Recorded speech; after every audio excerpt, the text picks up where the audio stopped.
এয়া আহিব সময়ত মা আৰু দেউতাৰ ভাগৰ আশীৰ্বাদ লৈ কিনে ওলাই আহিছোঁ ঘৰৰ পৰা, যাতে ভগৱানে ভালে কুশলে ৰাখে আৰু সদায় তেওঁলোকৰ চৰণত সদায় এনেকৈ আশীৰ্বাদ ল'ব, আকৌ ঘূৰি আহি পাওঁ যাতে, কাৰণ কেতিয়া কি হৈ যায় কোনো নাজানে।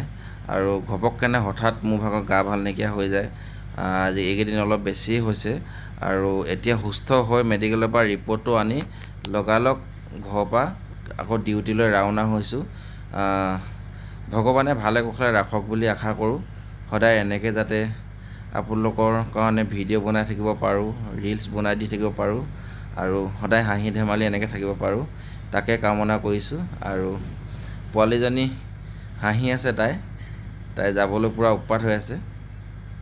আৰু কি বুলি কয়, সেইটো কাৰণে মই ওলালোঁ এতিয়া যাবলৈ আৰু সকলোকে বাই বাই দিছোঁ। গৈ থাকোঁ, গৈ পাই ৰাস্তাত দেখাব পাৰিম, কিবা কিবি চাম বাৰু। আৰু এতিয়া সকলোকে বাই বাই দিছোঁ, যাবলৈ ওলাইছোঁ। সকলোৱে আশীৰ্বাদ কৰিব যাতে একো সুকলমে ধুনীয়াকৈ থাকিব পাৰোঁ, কাৰণ মোৰ স্বাস্থ্যটো বৰ বেছি ভাল নহয়। সেইটো কাৰণে মানুহটো বহুত দুৰ্বল হৈ গ'লোঁ। আৰু এতিয়া গৈছোঁ তেতিয়াহ'লে কামলৈ। সকলোৱে ভিডিঅ'টো চাব দেই।